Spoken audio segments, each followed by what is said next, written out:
Video ಶುರು ಮಾಡೋಕ್ಕಿಂತ ಮುಂಚೆ ಮತ್ತಷ್ಟು ರೋಚಕ ಮಾಹಿತಿಗಳಿಗಾಗಿ ನಮ್ಮ ಚಾನಲ್ಗೆ ಸಬ್ಸ್ಕ್ರೈಬ್ ಮಾಡಿಲ್ಲ ಅಂದರೆ ಸಬ್ಸ್ಕ್ರೈಬ್ ಮಾಡ್ಕೊಳ್ಳಿ, ಹಾಗೆ ಬೆಲ್ ಐಕನ್ ಮೇಲೆ ಕೂಡ ಕ್ಲಿಕ್ ಮಾಡ್ಕೊಳ್ಳಿ.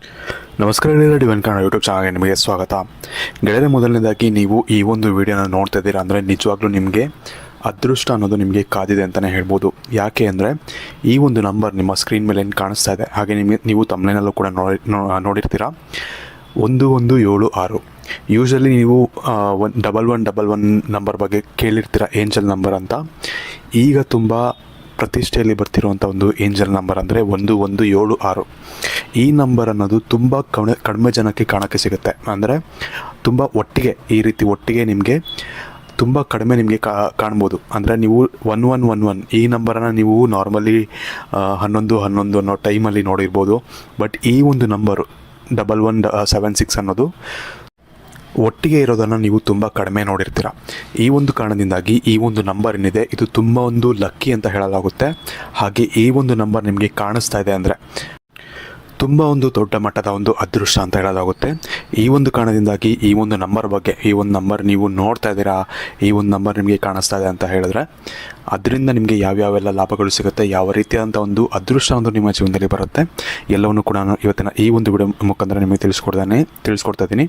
ಇದರ ಜೊತೆಗೆ ಈ ಒಂದು ನಂಬರಿಂದ ನಿಮಗೆ ಸಿಗುವಂತಹ ಒಂದು ಲಾಭಗಳನ್ನ ಯಾವ ರೀತಿ ನಿಮ್ಮ ಜೀವನದಲ್ಲಿ ಇನ್ನೂ ಹೆಚ್ಚಿನದಾಗಿ ಅದೃಷ್ಟ ಬರೋ ಥರ ಮಾಡಬೇಕು ಅಂದರೆ ಒಂದು ಸಣ್ಣ ಒಂದು ಉಪಾಯವನ್ನು ಮಾಡಬೇಕಾಗತ್ತೆ. ಆ ಒಂದು ಉಪಾಯವನ್ನು ವಿಡಿಯೋದ ಕೊನೆಯಲ್ಲಿ ಹೇಳ್ತೀನಿ. ಈ ಒಂದು ಕಾರಣದಿಂದಾಗಿ ಆದಷ್ಟು ಈ ಒಂದು ವಿಡಿಯೋನ ಕಂಪ್ಲೀಟಾಗಿ ನೋಡಿ, ಹಾಗೆ ನಿಮ್ಮ ಜೀವನದಲ್ಲಿ ಅದೃಷ್ಟವನ್ನು ಪಡ್ಕೊಳ್ಳಿ ಅಂತಲೇ ಹೇಳ್ಬೋದು. ಅದಕ್ಕಿಂತ ಮುಂಚೆ ವಿಡಿಯೋಗೆ ಬಂದು ಬರೀ ಲೈಕ್ ಮಾಡಿ, ಹಾಗೆ ನಿಮ್ಮ ಇಷ್ಟ ದೇವರ ಒಂದು ಇಷ್ಟವಾದಂತಹ ಮಂತ್ರವನ್ನು ನಮಗೆ ಕಮೆಂಟ್ ಸೆಕ್ಷನ್ ನೀವು ಕಮೆಂಟ್ ಮಾಡಿ ನಮಗೆ ತಿಳಿಸ ಮರಿಬೇಡಿ. ಅದ್ರ ಜೊತೆಗೆ ಈ ಒಂದು ವಿಡಿಯೋ ನಿಮಗೆ ಯಾವ ಟೈಮಿಂಗ್ಸಲ್ಲಿ ನಿಮಗೆ ಕಾಣಿಸ್ತೋ ಆದರೂ ಕೂಡ ಅದೃಷ್ಟ ಅನ್ನೋದು ಆ್ಯಡ್ ಆಗುತ್ತೆ. ಯಾವ ಟೈಮಿಂಗ್ಸಲ್ಲಿ ನಿಮಗೆ ಕಾಣಿಸ್ತು ಅಂತ ಅದನ್ನು ಕೂಡ ನಮಗೆ ಕಮೆಂಟ್ ಮಾಡಿ ತಿಳಿಸೋದನ್ನು ನೀವು ಮರಿಬೇಡಿ.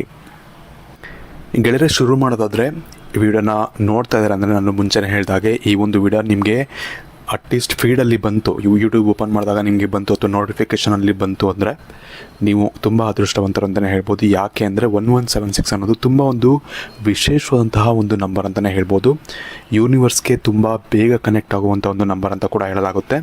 ಇದನ್ನು ಒಂದು ಟಾಪ್ ಮೋಸ್ಟ್ ಏಂಜಲ್ ನಂಬರ್ ಅಂತ ಕೂಡ ಹೇಳಲಾಗುತ್ತೆ. ನೀವು 1111 ಬಗ್ಗೆ ಕೇಳಿರ್ತೀರ, ಅಂದರೆ 1111 ಅಂತ ಏನು ನಂಬರ್ ಇದೆ, ಈ ನಂಬರ್ ಕಾಣಿಸಿದ್ರೆ ನಿಮಗೆ ಅದೃಷ್ಟ ಸಿಗುತ್ತೆ, ಪದೇ ಪದೇ ಕಾಣಿಸಿದ್ರೆ ನಿಮಗೆ ಅದೃಷ್ಟ ಸಿಗುತ್ತೆ ಅನ್ನೋದನ್ನ ನೀವು ತುಂಬ ಯೂಟ್ಯೂಬ್ ವೀಡಿಯೋಸಲ್ಲಿ ತುಂಬ ಕಡೆ ನೋಡಿರ್ತೀರ. ಬಟ್ ಅದಕ್ಕಿಂತ ಹೆಚ್ಚು ಅದೃಷ್ಟವನ್ನು ತಂದು ಕೊಡುವಂತಹ ಒಂದು ನಂಬರ್ ಇದೆ ಅಂತ ಹೇಳಿದ್ರೆ ನೀವು ನಂಬಲೇಬೇಕು. ಆ ಒಂದು ನಂಬರ್ ಯಾವುದು ಅಂದರೆ 1176. ಈ ಒಂದು ನಂಬರ್ ನೀವೇನು ಸ್ಕ್ರೀನಲ್ಲಿ ನೋಡ್ತಾ ಇದ್ದೀರಾ, ಇದು ತುಂಬ ಅದೃಷ್ಟವನ್ನು ತಂದು ಕೊಡುತ್ತೆ. ಈ ಒಂದು ಕಾರಣದಿಂದಾಗಿ ಈ ಒಂದು ಅದೃಷ್ಟವನ್ನು ನೀವು ಕ್ಲೇಮ್ ಮಾಡ್ಕೊಬೇಕಾಗತ್ತೆ. ಅದನ್ನು ವಿಡಿಯೋ ನಂತರ ಹೇಳ್ತೀನಿ. ವಿಶೇಷವಾಗಿ ನಿಮ್ಮ ಜೀವನದಲ್ಲಿ ಎಲ್ಲರ ಜೀವನದಲ್ಲೂ ಕಷ್ಟಗಳು ಅನ್ನೋದು ಇರುತ್ತೆ, ಎಲ್ಲರ ಜೀವನದಲ್ಲೂ ಸಮಸ್ಯೆಗಳು ಅನ್ನೋದು ಇರುತ್ತೆ. ನಾವು ಆ ಸಮಸ್ಯೆಯಿಂದ ಆಚೆ ಬಂದು ನಮ್ಮ ಜೀವನದಲ್ಲಿ ಏನಾದರೂ ಒಂದು ಒಳ್ಳೆಯದಾಗಬೇಕು ಅಂತ ಎಲ್ಲರೂ ಕೂಡ ಅಂದ್ಕೊಳ್ತೀವಿ. ಆದರೆ ಕಾರಣಾಂತರಗಳಿಂದ ಆಗಲಿ ಅಥವಾ ನಮ್ಮ ದುರಾದೃಷ್ಟದಿಂದ ಆಗಲಿ ನಮಗೆ ಆ ಒಂದು ಸಮಸ್ಯೆಯಿಂದ ಆಚೆ ಬರೋಕ್ಕೆ ಆಗ್ತಾ ಇರೋದಿಲ್ಲ. ಇದಕ್ಕೆ ನಮಗೆ ಕೆಲವೊಂದು ಸತಿ ಅದೃಷ್ಟ ಅನ್ನೋದು ತುಂಬ ಹೆಲ್ಪ್ ಆಗುತ್ತೆ. ಯಾಕಂದರೆ ಎಲ್ಲವೂ ಕೂಡ ಪರಿಶ್ರಮದಿಂದನೇ ಆಗಬೇಕು ಅಂತ ಹೇಳಿದ್ರೆ ತುಂಬ ಕಷ್ಟ ಆಗುತ್ತೆ. ನಮಗೆ ಪರಿಶ್ರಮ ನಾವೇನು ಪಡ್ತೀವಿ, ಅದ್ರ ಜೊತೆಗೆ ಸ್ವಲ್ಪ ಅದೃಷ್ಟ ಅನ್ನೋದು ಕೂಡ ಇದ್ದರೆ ನಮ್ಮ ಜೀವನದಲ್ಲಿ ಒಂದು ಪಾಸಿಟಿವ್ ಚೇಂಜಸ್ ಅನ್ನೋದು ಬಂದೇ ಬರುತ್ತೆ. ಈ ಒಂದು ಕಾರಣದಿಂದಾಗಿ ಅದೃಷ್ಟ ಅನ್ನೋದು ತುಂಬಾ ಒಂದು ಮುಖ್ಯವಾದಂತಹ ಒಂದು ವಿಷಯ ಆಗುತ್ತೆ. ಕೆಲವೊಂದು ಸತಿ ಏನಾಗುತ್ತೆ ಅಂದರೆ ನಮಗೆ ನಮ್ಮ ಕಣ್ಣೆದುರುಗಡೆ ಅದೃಷ್ಟ ಅನ್ನೋದು ಓಡಾಡ್ತಿರುತ್ತೆ. ಅಂದರೆ ಏನೋ ಒಂದು ದೇವರು ನಮಗೆ ಸಿಗ್ನಲ್ ಕೊಡ್ತಿರ್ತಾರೆ ಅಥವಾ ಯೂನಿವರ್ಸ್ ನಮಗೆ ಸಿಗ್ನಲ್ ಕೊಡ್ತಿರ್ತಾರೆ, ಬಟ್ ನಾವು ಅದನ್ನು ಗಮನಿಸೋದೇ ಇಲ್ಲ. ಎಷ್ಟೊಂದು ಸತಿ ನಮ್ಮ ಅಕ್ಕಪಕ್ಕನೇ ಇರುತ್ತೆ, ನಾವು ಗಮನಿಸೋದಿಲ್ಲ. ಇದಕ್ಕೆ ದುರಾದೃಷ್ಟನೇ ಕಾರಣ ಅಂತಲೇ ಹೇಳ್ಬೋದು.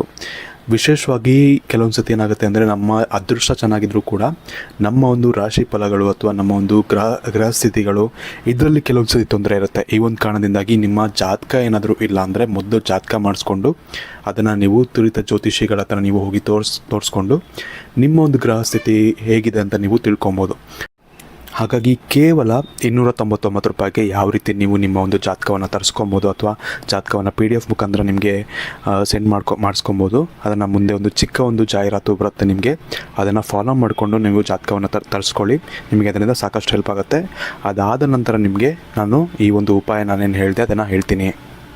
ನಿಮಗೆ ನಿಮ್ಮ ಮುಂದಿನ ಭವಿಷ್ಯ ಹೇಗಿದೆ ಎಂದು ತಿಳಿದುಕೊಳ್ಳುವ ಕುತೂಹಲ ಇದೆಯೇ? ಹಾಗೆ ನಿಮ್ಮ ಮಕ್ಕಳ ಮುಂದಿನ ಭವಿಷ್ಯ ಹೇಗಿದೆ ಎಂದು ತಿಳಿದುಕೊಳ್ಳುವ ಕುತೂಹಲ ಕೂಡ ನಿಮಗೆ ಇದ್ದೇ ಇರುತ್ತೆ. ಹಾಗಿದ್ದರೆ ನಿಮಗೆ ನಿಮ್ಮ ಹಾಗೂ ನಿಮ್ಮ ಮಕ್ಕಳ ಜಾತಕದ ಅವಶ್ಯಕತೆ ಇದೆ. ಹಾಗಿದ್ರೆ ಇಲ್ಲಿದೆ ನಿಮಗೆ ಸುವರ್ಣಾವಕಾಶ.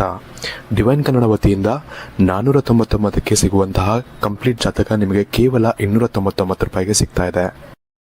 ಜಾತಕದಲ್ಲಿ ನಿಮಗೆ ವಿದ್ಯಾಭ್ಯಾಸ, ವಿವಾಹ, ಉದ್ಯೋಗ, ಆರೋಗ್ಯ, ಸಂತಾನ ಹಾಗೆ ವ್ಯಾಪಾರ ವ್ಯವಹಾರಕ್ಕೆ ಸಂಬಂಧಪಟ್ಟಂತಹ ಎಲ್ಲ ಮಾಹಿತಿಗಳು ನಿಮಗೆ ಈ ಒಂದು ಜಾತಕದಲ್ಲಿ ನಿಮಗೆ ಸಿಗುತ್ತೆ. ಇದರ ಜೊತೆಗೆ ಈ ಜಾತಕದಲ್ಲಿ ನಿಮಗೆ ಗೋಚಾರ ಫಲಗಳಾಗಲಿ, ನಕ್ಷತ್ರ ಫಲಗಳಾಗಲಿ, ದಶಾಫಲಗಳು, ಪಂಚಾಂಗ ಫಲಗಳು ಹಾಗೆ ಈ ಒಂದು ಸಮಸ್ಯೆಗಳು ನಿಮಗೆ ಏನೇನು ಬರುತ್ತೆ ಅದಕ್ಕೆ ಪರಿಹಾರಗಳು ಎಲ್ಲವೂ ಕೂಡ ಈ ಒಂದು ಜಾತಕದಲ್ಲಿ ನಿಮಗೆ ಇರುತ್ತೆ. ಇದನ್ನು ನೀವು ಸಿಂಪಲ್ ಆಗಿ PDF ಮುಖಾಂತರ ನೀವು ಪಡ್ಕೊಬೋದು. ಇದನ್ನು ನೀವು PDF ರಿಸೀವ್ ಮಾಡಿದ ತಕ್ಷಣ ನೀವು ನಿಮ್ಮ ಹತ್ತಿರ ಇರುವಂತಹ ಜೆರಾಕ್ಸ್ ಶಾಪಲ್ಲಿ ಇದನ್ನು PDF ಮೇಲೆ ನೀವು ಪ್ರಿಂಟ್ ಬೇಕಾದ್ರೂ ಮಾಡಿಸ್ಕೊಬೋದು ಅಥವಾ ಮೊಬೈಲಲ್ಲೇ ನೀವು ಈ ಒಂದು ಜಾತಕವನ್ನು ನೋಡ್ಕೊಬೋದು. ಆರ್ಡರ್ ಮಾಡುವುದಕ್ಕಾಗಿ ವಿಡಿಯೋ ಕೆಳಗಡೆ ಡಿಸ್ಕ್ರಿಪ್ಷನ್ ಬಾಕ್ಸಲ್ಲಿ ಮೊದಲನೇ ಲಿಂಕ್ ಇರುತ್ತೆ, ಅದರ ಮೇಲೆ ನೀವು ಕ್ಲಿಕ್ ಮಾಡಿ ಇದು ಡೈರೆಕ್ಟಾಗಿ ನಿಮಗೆ ವಾಟ್ಸಪ್ಗೆ ಹೋಗುತ್ತೆ.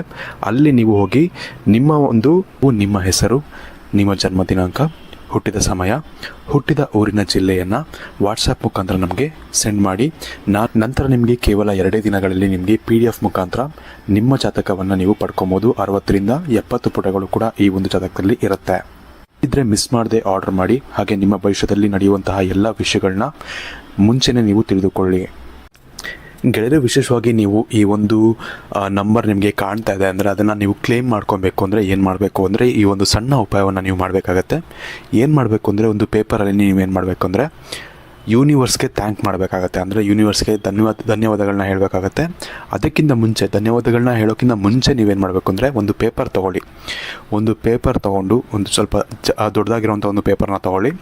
ಅದರಲ್ಲಿ ನಿಮ್ಮ ಇಚ್ಛೆ ಏನಿದೆ, ಇವಾಗ ನಿಮಗೆ ಒಂದು ಕೆಲಸ ಸಿಗಬೇಕು ಅನ್ನೋ ಒಂದು ಇಚ್ಛೆ ಇರುತ್ತೆ ಕೆಲವೊಬ್ಬರಿಗೆ, ಇನ್ನೊಬ್ಬರಿಗೆ ಮನೆ ಕಟ್ಟಿಸ್ಬೇಕು ಅನ್ನೋ ಒಂದು ಇಚ್ಛೆ ಇರುತ್ತೆ, ಇನ್ನೊಬ್ಬರಿಗೆ ಎಕ್ಸಾಮ್ ಪಾಸ್ ಮಾಡಬೇಕು ಅನ್ನೋ ಒಂದು ಇಚ್ಛೆ ಇರುತ್ತೆ. ಈ ಥರ ಸಾಕಷ್ಟು ಒಂದು ಇಚ್ಛೆಗಳು ಅಥವಾ ಈಡೇರಿಕೆಗಳು ಅಂದರೆ ಈಡೇರಬೇಕಾದಂತಹ ಕೆಲವೊಂದು ವಿಷಯಗಳಿರುತ್ತೆ. ಶಾರ್ಟ್ ಟರ್ಮ್ ಗೋಲ್ಸ್ ಅಂತ ಕೂಡ ಹೇಳ್ಕೊಬೋದು. ಈ ಒಂದು ಕಾರಣದಿಂದಾಗಿ ಈ ಒಂದು ವಿಷಯಗಳು ಏನಿರುತ್ತೆ ಅದನ್ನು ನೀವು ಪಾಸ್ಟ್ ಟೆನ್ಸು ಅಂದರೆ ಇವಾಗ ಆಲ್ರೆಡಿ ಆ ಒಂದು ಇಚ್ಛೆಗಳು ಈಡೇರಿದೆ ಅನ್ನೋ ಒಂದು ರೀತಿಯಲ್ಲಿ ನೀವು ಪೇಪರಲ್ಲಿ ಬರೀಬೇಕು. ಎಕ್ಸಾಂಪಲ್ ಕೊಡೋದಾದರೆ ನೀವು ಒಂದು ಕೆಲಸ ಹುಡುಕ್ತಿದ್ದೀರ ಅಥವಾ ಕೆಲಸ ಬೇಕು ಅಂತ ಹೇಳಿದ್ರೆ ನನಗೆ ಕೆಲಸ ಸಿಕ್ಕಿದೆ ಅಂತ ಬರೀಬೇಕಾಗತ್ತೆ. ಅಥವಾ ನೀವೇನಾದರೂ ಮನೆ ಕಟ್ಟಿಸ್ಬೇಕು ಅಂತ ಅಂದ್ಕೊಳ್ತಿದ್ದೀರಾ, ಮನೆ ಕಟ್ಟಿಸ್ಬೇಕು ಅನ್ನೋ ಒಂದು ಆಸೆ ಇದೆ ಅಂತ ಹೇಳಿದ್ರೆ ನಾನು ನನ್ನ ಸ್ವಂತ ದುಡಿಮೆಯಿಂದ ಅಥವಾ ನನ್ನ ಒಂದು ಪರಿಶ್ರಮದಿಂದ ಮನೆಯನ್ನು ಕಟ್ಟಿದ್ದೇನೆ ಅಂತ ನೀವು ಬರೀಬೇಕಾಗತ್ತೆ. ಫಸ್ಟ್ ಲೈನಲ್ಲಿ ಸ್ಟಾರ್ಟಿಂಗಲ್ಲಿ ಇದನ್ನು ಬರೀಬೇಕಾಗತ್ತೆ. ನಂತರ ಅದ್ರ ಕೆಳಗಡೆ ಏನು ಮಾಡಬೇಕು ಅಂದರೆ ನೀವು ಥ್ಯಾಂಕ್ ಯು ಯೂನಿವರ್ಸ್ ಅಥವಾ ಯೂನಿವರ್ಸ್ಗೆ ಧನ್ಯವಾದಗಳು, ಕನ್ನಡದಲ್ಲಾದರೆ ಯೂನಿವರ್ಸ್ಗೆ ಧನ್ಯವಾದಗಳು, ಇಂಗ್ಲೀಷಲ್ಲಾದರೆ ಥ್ಯಾಂಕ್ ಯು ಯೂನಿವರ್ಸ್ ಅಂತ ಮೂರು ಸಲ ಬರಿಬೇಕಾಗತ್ತೆ. Thank you universe, thank you universe, thank you universe ಅಂತ ಬರೀಬೇಕು. ಅಥವಾ ಕನ್ನಡದಲ್ಲಾದರೆ ಯೂನಿವರ್ಸ್ಗೆ ಧನ್ಯವಾದಗಳು, ಯೂನಿವರ್ಸ್ಗೆ ಧನ್ಯವಾದಗಳು, ಯೂನಿವರ್ಸ್ಗೆ ಧನ್ಯವಾದಗಳು ಅಂತ 3 ಸತಿ ಬರೆದಾದ ನಂತರ ಅದರ ಕೆಳಗಡೆ ಈ ಒಂದು ನಂಬರನ್ನು ಬರೀಬೇಕಾಗತ್ತೆ. 1176 ಈ ಒಂದು ನಂಬರ್ ಏನು ನೀವು ಸ್ಕ್ರೀನಲ್ಲಿ ನೋಡ್ತಿದ್ದೀರಾ, ಈ ಒಂದು ನಂಬರನ್ನು ನೀವು ಬರೀಬೇಕಾಗತ್ತೆ. ನಂತರ ಏನು ಮಾಡಬೇಕು ಅಂದರೆ ನೀವು ಯಾವ ಒಂದು ಜಾಗದಲ್ಲಿ ಮನೆಯಲ್ಲಿ ನೀವು ತುಂಬ ಹೆಚ್ಚಾಗಿ ಇದನ್ನು ನೋಡ್ತಾ ಇರಬೇಕಾಗತ್ತೆ. ಅಂದರೆ ನಿಮ್ಮ ಕಣ್ಣಿಗೆ ಕಾಣಿಸೋ ಥರ ಹೆಚ್ಚಾಗಿ ನೀವು ಮನೆಯಲ್ಲಿ ಓಡಾಡ್ತಿರ್ಬೇಕಾದ್ರೆ ಎಲ್ಲ ನಿಮಗೆ ಇದು ಕಾಣಿಸ್ತಾ ಇರಬೇಕು. ಈ ಥರ ಬರೆದಿದ್ದೀನಿ ನಾನು ಅಂತ ಇದನ್ನು ಅವಾಗವಾಗ ನೀವು ನೋಡ್ತಾ ಇರಬೇಕು. ಅಂತಹ ಒಂದು ಜಾಗದಲ್ಲಿ ನೀವು ಇದನ್ನು ಅಂಟಿಸ್ಬೇಕಾಗತ್ತೆ ಪೇಪರ್ನ. ಈ ರೀತಿ ಮಾಡೋದ್ರಿಂದ ಏನಾಗುತ್ತೆ ಅಂದರೆ ನಿಮ್ಮ ಸಬ್ಕಾನ್ಷಿಯಸ್ ಮೈಂಡಲ್ಲಿ ನೀವು ಯೂನಿವರ್ಸ್ಗೆ ಒಂದು ಸಿಗ್ನಲ್ ಕೊಡ್ತಿರ್ತೀರ. ನನಗೆ ಈ ಒಂದು ಇಚ್ಛೆ ಈಡೇರಿದೆ ಅಂತ ನೀವು ಯೂನಿವರ್ಸ್ಗೆ ಒಂಥರ ಸಿಗ್ನಲ್ ಕೊಡ್ತಿರ್ತೀರ.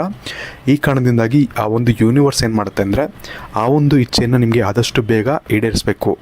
ಆ ಒಂದು ಇಚ್ಛೆ ಈಡೇರಿಬಿಟ್ಟಿದೆ ಆಲ್ರೆಡಿ ಅನ್ನೋ ಒಂದು ರೀತಿಯಲ್ಲಿ ಅದು ಆ್ಯಕ್ಟ್ ಮಾಡ್ತಾ ಇರುತ್ತೆ. ಈ ಒಂದು ಕಾರಣದಿಂದಾಗಿ ಆ ಒಂದು ಇಚ್ಛೆ ಅನ್ನೋದು ನಿಮಗೆ ಆದಷ್ಟು ಬೇಗ ಈಡೇರುತ್ತೆ ಅಂತ ಹೇಳ್ಬೋದು. ಇದು ತುಂಬ ವಿಶೇಷವಾದಂಥ ಒಂದು ಟೆಕ್ನಿಕ್ ಅಂತಲೇ ಹೇಳ್ಬೋದು. ತುಂಬ ಜನಕ್ಕೆ ವರ್ಕ್ ಆಗುತ್ತೆ. ಸೊ ಈ ಒಂದು ಕಾರಣದಿಂದಾಗಿ ನಿಮಗೂ ಕೂಡ ಈ ಒಂದು ಟೆಕ್ನಿಕ್ ಅನ್ನೋದು ವರ್ಕ್ ಆಗೇ ಆಗುತ್ತೆ ಅಂತ ನಾನು ಗ್ಯಾರಂಟಿ ಕೊಡ್ತೀನಿ. ಸೊ ಈ ಒಂದು ಕಾರಣದಿಂದಾಗಿ ಇಂತಹ ಉಪಯುಕ್ತ ಮಾಹಿತಿಗಳನ್ನ ನೀವು ಇನ್ನೊಬ್ಬರ ಹತ್ರ ಶೇರ್ ಮಾಡಿಕೊಂಡ್ರೆ ಅದರಿಂದ ನಿಮಗೂ ಕೂಡ ಒಳ್ಳೆಯದಾಗುತ್ತೆ ಅಥವಾ ಫೀಲ್ ಗುಡ್ ಫ್ಯಾಕ್ಟರ್ ಅನ್ನೋದು ಕೂಡ ನಿಮಗೆ ಸಿಗುತ್ತೆ ಅಂತ ಹೇಳ್ಬೋದು. ಈ ಒಂದು ಕಾರಣದಿಂದಾಗಿ ಆದಷ್ಟು ಇದನ್ನು ಶೇರ್ ಮಾಡ್ಕೊಳ್ಳೋದನ್ನ ಮರಿಬೇಡಿ. ಇನ್ನು ಇಲ್ಲಿವರೆಗೂ ವೀಡಿಯೋ ನೋಡಿದ್ದೀರಾ ಅಂದರೆ ವೀಡಿಯೋ ಇಷ್ಟ ಆಗಿದೆ ಅಂತ ಅಂದ್ಕೊಳ್ತೀನಿ. ವೀಡಿಯೋ ಇಷ್ಟ ಆಗಿರೋ ಲೈಕ್ ಮಾಡಿ, ಶೇರ್ ಮಾಡಿ ಅಂತ ಹೇಳ್ತಾ ಆದಷ್ಟು ಚಾನಲ್ಗೆ ಸಬ್ಸ್ಕ್ರೈಬ್ ಮಾಡ್ಕೊಂಡಿದ್ದು ಸಬ್ಸ್ಕ್ರೈಬ್ ಮಾಡ್ಕೊಳ್ಳಿ. ಹಾಗೆ ಮುಂಚೆನೇ ಹೇಳಿದಾಗೆ ನಿಮ್ಮ ಒಂದು ಇಷ್ಟದೇವರ ಒಂದು ಇಷ್ಟವಾದಂತಹ ಮಂತ್ರವನ್ನು ನೀವು ಕಮೆಂಟ್ ಮಾಡಿ ಅಥವಾ ಯಾವ ಒಂದು ಟೈಮಿಂಗ್ಸಲ್ಲಿ ನೀವು ಈ ಒಂದು ವಿಡಿಯೋನ ನೋಡ್ತಿದ್ದೀರಾ ಆ ಒಂದು ಟೈಮಿಂಗ್ಸನ್ನು ಕೂಡ ನಮಗೆ ಮಿಸ್ ಮಾಡದೆ ಕಮೆಂಟ್ ಮಾಡಿ ನಮಗೆ ತಿಳಿಸೋದನ್ನು ನೀವು ಮರಿಬೇಡಿ. ಧನ್ಯವಾದಗಳು.